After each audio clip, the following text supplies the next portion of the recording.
पुण्योपार्जन के लिए ये नहीं करना है।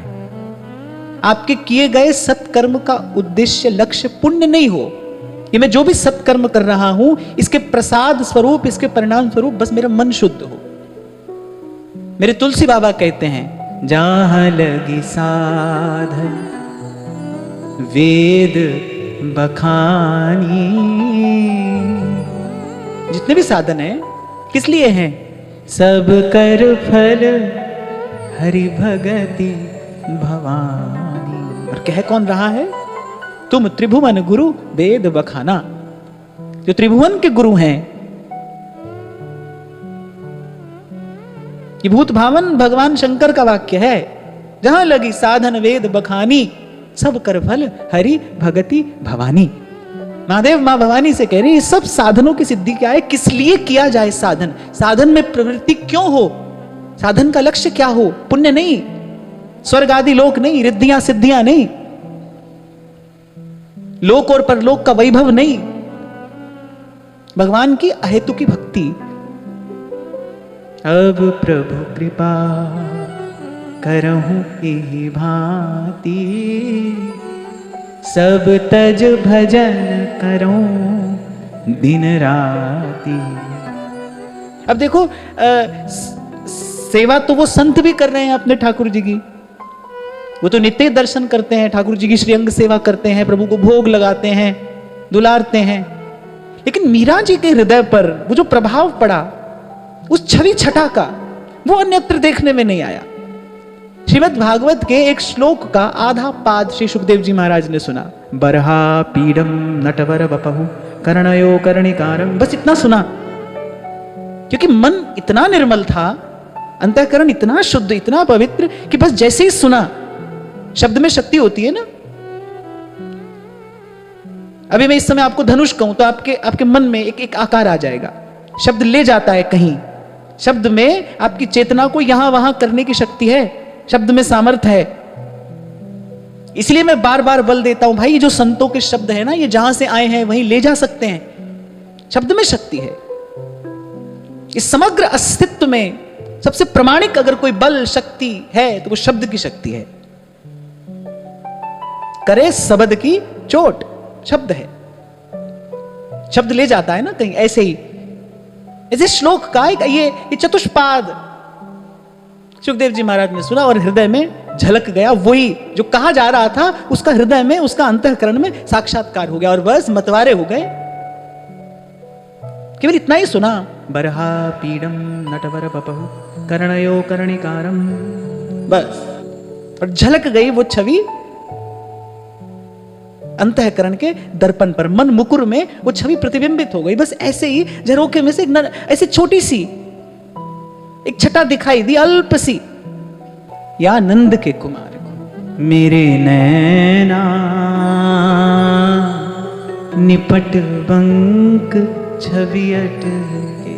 और एक बात तो मैं भाव और भरोसे के साथ यहां से कह सकता हूं, कह रहा हूं, ये जो संसार का आकर्षण है, ये जो प्रपंच है, ये जो अनादिकाल से जीव को अपनी ओर खींच रहा है, संसार भी तो अपनी ओर खींचता है ना, संसार का रूप भी तो अपनी ओर आकर्षित करता है। और अभी तक तो हमारे साथ यही हो रहा है, संसार का ही रूप अपनी ओर खींचता है, संसार का ही रस अपनी ओर खींचता है। और कई बार हमने इस भाव पर चर्चा की कि मन तो बिल्कुल कैसा है, जैसे बंदर है, चश्मा ले गया, अब आप उसके हाथ में कोई और अच्छी चीज दो, और मीठी मधुर चीज दो तो वो छोड़े। ऐसे संसार का जो ये आकर्षण है, संसार के रूप का, विषय के रस का, ये जो लालसा है, इसको अगर कोई निरस्त कर सकता है तो वो केवल प्रभु का रूप है, वो श्री कृष्ण की रूप माधुरी है, वो प्रभु का रूप है जो संसार के आकर्षण को निस्तेज कर सकता है, निष्फल कर सकता है।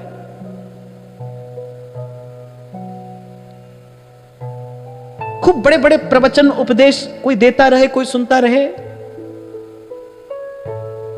जब गोपी गीत की हम चर्चा कर रहे थे तो पंडित राज जगन्नाथ का एक श्लोक मैंने आपको सुनाया था, वो कह रहे हमने खूब वेद पाठ किया, उपनिषदों का खूब चिंतन मनन किया, बोले गीता आदि शास्त्र घोल कर पी गए, लेकिन वो जो संसार सुंदरी है वो हमारे मन से निकली नहीं। विद्वान लोग जो वस्तुतः विद्वान हैं सत्य बात कहते हैं, अपने लिए भी कहते हैं। कह रहे भाई हमने जीवन भर ये सब उपक्रम किए, कह रहे न सा विधुवदना, वो जो संसार सुंदरी है न सा विधुवदना मानस सदनाद बहिर्याति, वो मन से नहीं निकली, वो मन से नहीं निकली। मन उसी का रहा, हम कहीं भी रहे, हम घर में भी रहे, हम वन में भी रहे,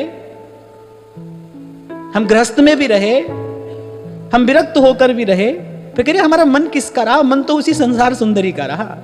न सा विधुवदना मानस सदनाद बहिर्याति। तो जब तक ये मन ये चित्त अटक ना जाए प्रभु की रूप माधुरी में, तब तक ये गुत्थी सुलझनी कठिन नहीं, असंभव है, असंभव।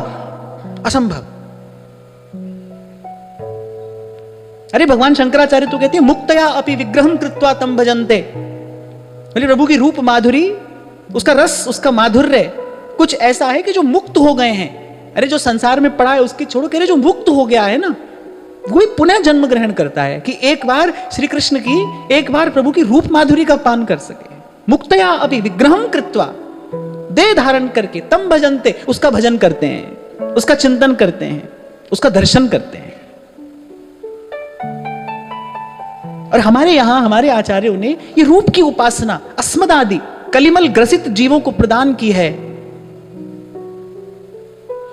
ये महत अनुग्रह है, महत अनुग्रह है। अधिकारी तो नहीं है जीव इसका, आपके मेरे पास इसका अधिकार तो नहीं है, पर करे कोई अनुग्रह करके, कृपा करके वो दे दे वस्तु आपको। तो ऐसे आचार्यों ने महत अनुग्रह करके, थोड़ा अनुग्रह नहीं बड़ा अनुग्रह, ये कृपा का अतिरेक है कि हमारे जैसे घर संसार व्यवहार में लिप्त रहने वाले जो मनुष्य हैं, वो ऐसे ऐसे अति पवित्र, ये परम हंसों का विषय है, ऐसे विषय की बात कर रहे हैं, कुछ चर्चा करते हैं, कुछ चिंतन करते हैं। क्या है? महत जनों का अनुग्रह है। हमारे चाचा हित वृंदावन दास जी एक बड़ी प्यारी बात कहते हैं, कहने हित दातार देहि रस अनुभव। कह रहे रस का अनुभव हित जो प्रदान करते हैं, हित दातार देहि रस अनुभव, ढाए कपट के कोटा। कह रहे ये रस अविकारी, ये बड़ा निर्मल पवित्र रस है। जिन देहु विकारी, विकारी के आगे इसकी बात मत करो, इसकी चर्चा मत करो। रस आपते जाए अंतर परे निस्संदेह। कहने ये रस अविकारी, जिन देहु विकारी, जग रस ओटा। और फिर कहते हैं बिना अनुग्रह महत जनन के, और बिना प्रेम उर चोटा, वृंदावन हित रूप दूर है गौर शाम को जोटा। बिना अनुग्रह महत जनन। तो ये रूप है ना, रूप का दर्शन है। क्यों यहां के रसिक सब बातें समेटकर एक बात श्री जी से कहते हैं, दीजो वृंदावन वास, निरखूं श्री राधा वल्लभ लाल। पहले भी आपसे मैंने कहा था, जितनी लक्ष्मियां, जितनी विभूतियां, जितनी संपदाएं हैं इस अस्तित्व में, सबसे पहले तो उसके एकमात्र स्वामी प्रभु हैं, श्री हरि हैं। और उन सब विभूतियों में, संपत्तियों में, लक्ष्मियों में, आप कोई प्रश्न करेगा, अनेक प्रकार की लक्ष्मियां होती हैं। हां, हमारे महाप्रभु कह रहे हैं सुधा निधि में, कह रहे कोटि लक्ष्मी विलक्ष लक्षण लसल लीला किशोरी शतई। अनेक अनेक प्रकार की लक्ष्मियां हैं। जब अनंत कोटि विष्णु लोक हैं, तो अनंत कोटि विष्णु भी होंगे, अनंत कोटि विष्णु होंगे तो अनंत कोटि लक्ष्मियां भी होंगी। कह रहे वो जितनी लक्ष्मियां हैं, जितनी संपत्तियां विभूतियां हैं, कह रहे उनमें सर्वश्रेष्ठ क्या है? कह रहे भगवान की श्रीअंग लक्ष्मी है, जो प्रभु का श्रीअंग है ना, और उस श्रीअंग से छिटकती जो आभा प्रभा सुषमा है, कह रहे वो सर्वोपरि। क्यों? क्योंकि वो अपने स्पर्श मात्र से जीव का ये कभी ना छूटने वाला संसार चक्र छुड़ाने वाली है। भगवान का रूप ऐसा है, प्रभु का दर्शन ऐसा है। सौभाग्य सूर्य उदय हुआ और बस ऐसे झरोखे से मीरा जी ने निहार लिया गिरधर गोपाल को। भूखे को भोजन देने का सुख कुछ और है, प्यासे को जल पिलाना उसका सुख कुछ और है। संत पहचान लेते हैं, संत की दृष्टि सूक्ष्म होती है। संत ने देखा कोई जिज्ञासु है, कोई पिपासु है, ये कृष्ण रस की पिपासु कोई जीव है। संत ने कहा बेटी शाम को आना, संध्या समय आना, सुना है तुम बहुत सुंदर गाती हो, सुना है बहुत मीठा गाती हो, संध्या के समय आना और हमारे गिरधर गोपाल की कुछ सेवा करना अपने संगीत से। मीरा का तो स्वप्न साकार हो गया। विगत 2-3 दिन से दिन रात रात दिन इसी क्षण का तो चिंतन हो रहा था कि किसी प्रकार उनका दर्शन हो जाए, उनके सन्मुख बैठकर मैं उनकी रूप माधुरी को निहार लूं।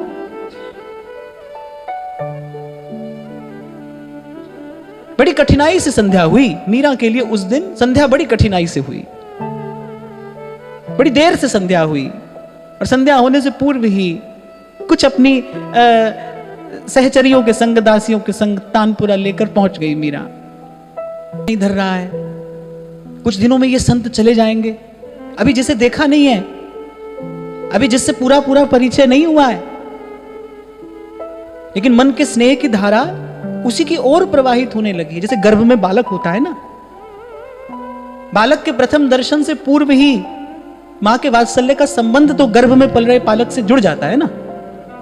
वो जो गर्भस्थ जो शिशु है, मन ही मन मां अपना वात्सल्य उस पर उड़ेलती रहती है।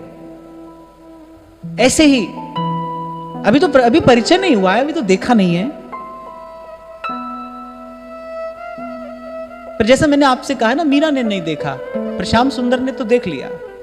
मीरा को तो अभी गिरधर भाएंगे, पर गिरधर को तो मीरा भा गई। प्रभु के स्वीकार करने का लक्षण क्या है? यही लक्षण है। कहीं भी रहो आप,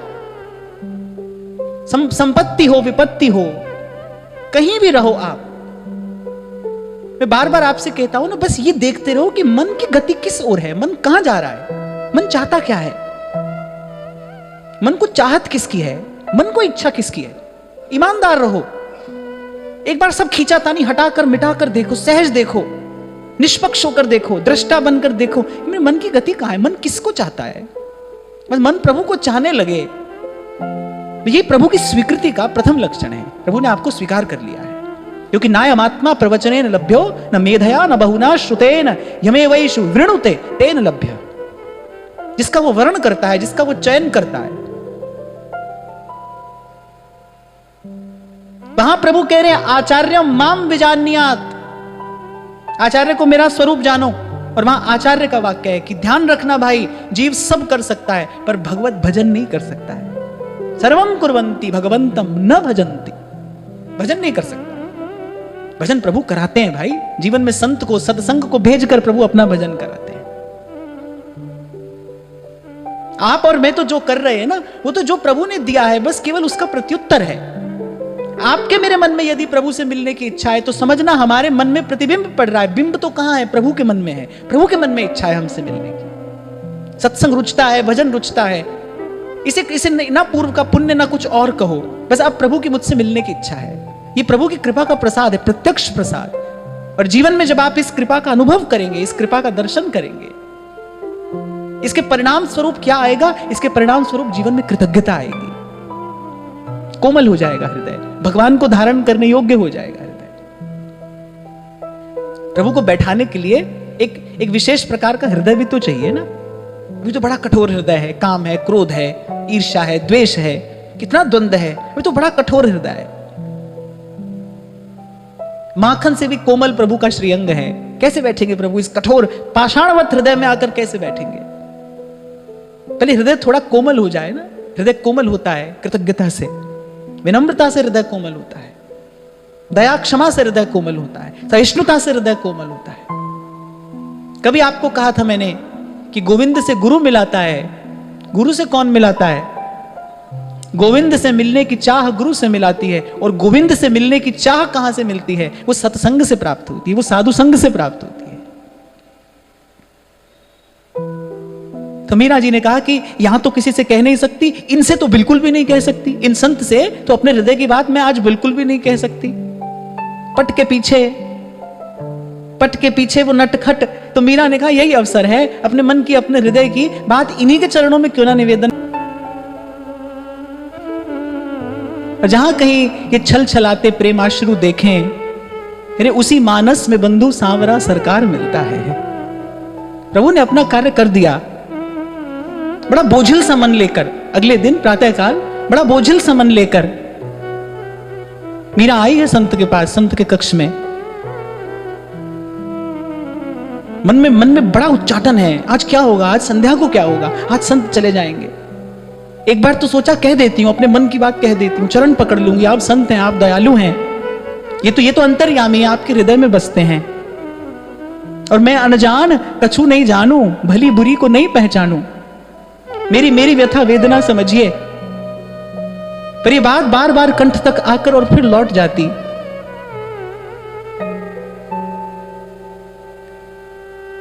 आज आइए मीरा दर्शन करने, और वहां संत का मन भी आज आश्चर्यचकित भी है, हतप्रभ भी है, थोड़ा उदास भी है। यानी कितने वर्षों से मन प्राणों से इन्हें लड़ाया है, इन्हें दुलराया है, और रात्रि को प्रभु ने आज्ञा दे दी कि प्रातःकाल जब मीरा आए तो अब मेरी सेवा उसे सौंप कर आप कृतार्थ हो जाइए, मैं आपकी सेवा से प्रसन्न हूं, पर अब मैं कुछ समय मीरा की सेवा स्वीकार करना चाहता हूं। दर्शन की इच्छा है, पर नेत्र की जो पलकें हैं वो अश्रुओं से बोझिल हैं, उठ नहीं रही, और बस ऐसी झुकी पलकों से मीरा ने अपनी अंजलि फैला दी प्रसाद के लिए। और कैसा संत का हृदय कांपा होगा, और कैसे संत के हाथ कांपे होंगे, कांपते हुए हाथ संत के भी, और कांपती हुई अंजलि मीरा की भी। संत ने एक बार अपने हृदय से लगाया अपने प्राण धन को, और मीरा की उस कांपती अंजलि में पधरा दिया मीरा के प्राण धन को, मीरा के जीवन धन को, मीरा के गिरधर गोपाल को। मीरा हतप्रभ, आश्चर्यचकित, कुछ कहते नहीं बनता, शिष्टाचार भी भूल गई, प्रणाम भी नहीं कर पाई। संत केवल इतना ही कह पाए कि बड़भागिनी हो बेटी,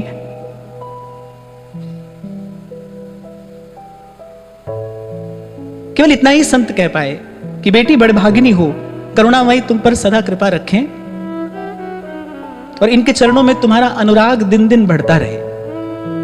अपने आप को संभाल कर मीरा केवल इतना ही कह पाई, मैं आपको क्या निवेदन कर सकती हूं। और संत उत्तर देते हैं कि प्राणों का मोल तो प्राण ही होते हैं, मैंने प्राणाधिक करके इन्हें दुलराया है, और बेटी तेरी कृपा से मुझ पर अनुग्रह यह हुआ कि प्रभु की वाणी सुनने का मुझे अवसर मिला। प्रभु ने मुझसे 2 बात तो की, और उत्तर देती है मीरा कि मेड़तनी मीरा आपको ये वचन देती है कि आज से मीरा के तन मन प्राणों के स्वामी एकमात्र यही होंगे और यही होंगे।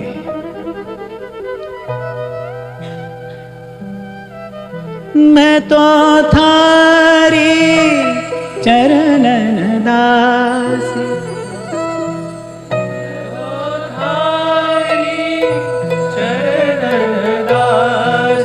मारा घर आंगन आजो जी, मारा घर आंगन आजो जी। और मन आंगन में पधार गए प्रभु। मीरा का जीवन उत्सव हो गया। इतना प्रसन्न तो मीरा को कभी किसी ने भी नहीं देखा था। दौड़कर यहां जाती है, वहां जाती है, ठाकुर जी की सेवा की सब व्यवस्था, दौड़कर अपने दादा के पास गई, ये मंगा दीजिए, वो ला दीजिए। आज तक किसी भी वस्तु की इच्छा तो मीरा ने नहीं की थी, कुछ भी तो नहीं कहा था, कभी कोई खिलौना नहीं मांगा, कभी वस्त्र आभूषण की इच्छा नहीं थी। और आज मीरा को सब चाहिए, उत्तमोत्तम चाहिए, सुंदर से सुंदर चाहिए। मीरा का बस चले तो सारी सृष्टि की अनुपम वस्तुएं लाकर अपने गिरधर गोपाल के चरणों में रख दे। और वहां राव दूदा, वो तो मन में विचार ही करते रह गए कि कोई अपने इष्ट आराध्य का दान कैसे कर सकता है, कोई अपने इष्ट आराध्य को देकर कैसे जा सकता है। क्या कहा होगा मीरा ने? पहले तो उनसे पूछा कि कुछ कह तो नहीं दिया तुमने उनसे, वो तो बड़े एकांतिक महापुरुष थे, कैसे मांग लिया तुमने उनसे उनके ठाकुर जी? तो मीरा ने कहा मैंने नहीं मांगा, वो मुझे कृपा प्रसाद देकर गए हैं। राव दूदा मन ही मन मीरा की भक्ति भावना से परिचित थे, मन ही मन अपना सौभाग्य मनाते हुए, और मीरा के सर पर हाथ रखकर केवल आशीष के वचन ही उच्चार पाए। अब मीरा ने पूछा कि इनका नाम क्या है? अब राव दूदा कहने लगे सभी नाम इनके हैं, और ये तो ऐसे हैं, इनको किसी भी नाम से कोई पुकारे उत्तर देते हैं। ये कोई इनको पुकारे, इनको लक्ष्य करके पुकारे, और किसी भी नाम से पुकारे तो उत्तर देते हैं, सब नाम इनके हैं। मीरा ने कहा ना ना ऐसे नहीं, आप बताइए, कुछ नाम तो बताइए। श्री कृष्ण गोविंद हरे मुरारे, हे नाथ नारायण वासुदेव। मुकुंद श्याम कृष्ण मुरलीधर मनमोहन नटनागर, सब नाम रावदूदा कहते जा रहे हैं। मीरा सुनती जा रही है, और जैसे ही रावदूदा के मुख से निकला गिरिधर, बस मीरा रुक गई। बस यही इनका नाम होगा, यही इनका नाम होगा। गिरिराज धरण श्री जी तमरी शरण, गिरिराज धरण श्री जी तमरी शरण, श्री जी तमरी शरण वल्लभ तमरी शरण, श्री जी तमरी शरण वल्लभ तमरी शरण, गिरिराज धरण श्री जी तमरी शरण, श्री गिरिराज धरण श्री जी तमरी शरण। सुंदर मंदिर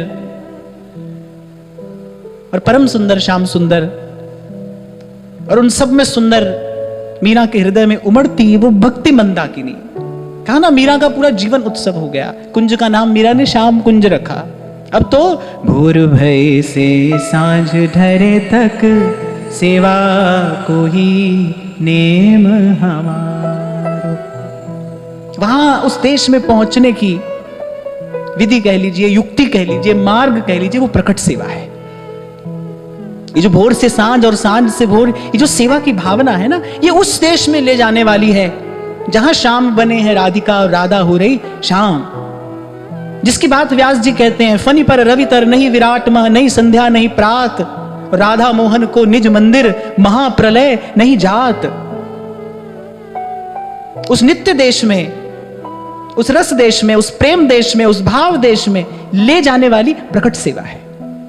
मन प्राणों से दुलराने लगी मीरा, भाव भावना सांद्र होने लगी, सघन होने लगी, आकार लेने लगी। मीरा के हृदय में दिव्य दिव्य लीला स्फूर्तियां होने लगी। एक दिन दोपहर का समय अपने गिरधर गोपाल को शयन कुंज में पधरा कर, और बैठी है मीरा हाथ में तंबूरा लेकर, और ऐसे गाते गाते गाते गाते लीला की स्फूर्ति हो गई। वो दिव्य वृंदावन, यमुना का किनारा, और यमुना की निर्मल अविरल जलधारा से वो गगरी भरती वो मीरा, और बस ऐसे दृष्टि पथ में आ गए श्याम सुंदर। और बस प्रभु को देखते ही प्रभु की वो काली घुंघराली अलकावली, वो चंचल चपल चितवन, वो मंद मधुर मुस्कन, और वो नेत्रों से होता छवि छटा का उच्छलन, बस वो सब देखकर हाथ से गगरी छूट गई। और केवल हाथ से गगरी नहीं छूटी, मीरा का पांव भी फिसल गया और जा पड़ती वहीं जमुना जी के किसी गहन आवर्त में, और दौड़ कर आए श्याम सुंदर और संभाल लिया मीरा को। प्रभु का इतना सामीप्य, प्रभु का ऐसा सानिध्य, प्रभु के श्रीअंग से आती वो दिव्य सुवास, नेत्रों से झांकती वो अपूर्व करुणा, वो अपरिमित स्नेह कैसे संभाल पाती मीरा। मीरा का वो जो सुकोमल देह था, वो इतना भाव सह नहीं पाया, और अचेत प्राय होकर जैसी मीरा गिरने लगी, दौड़कर आई सखियां कि क्या हुआ है बाईसा, क्या हुआ। मीरा ने अपने आप को संभाला। एक सखी ने आकर पूछा, क्योंकि दोपहर का समय था, भोजन का समय था। एक सखी ने आकर पूछा, बाईसा जीमण पधराऊं, मैंने भोजन लेकर आऊं। और मीरा के हाथ चल पड़े तानपुरे पर। ऐसे प्रभु जान न दीजे हो, ऐसे प्रभु जान न दीजे। मीरा ने कहा, अरे प्रभु पधारे हैं, भोजन तो फिर होता रहेगा, ये चंचल चले गए तो जाने फिर कब लौट कर आएंगे। भाव के नेत्रों से 2 घड़ी प्रभु की उस रूप माधुरी को निहार लेने दे। इस समय एक क्षण मुझसे कुछ न कहे। प्रभु ने आज प्रथम बार अपने हृदय से लगाया है। मैं तो फिसल रही थी और जा पड़ती जमुना जी के तल पर, ये दौड़ कर आए, मुझे संभाला है, मुझे हृदय से लगाया। और वो प्रभु की वो देह कांति, वो अंग कांति, वो सुवास, वो कोमलता, वो मृदुता, वो सुंदरता, वो अपरूप रूप, वो लावण्य।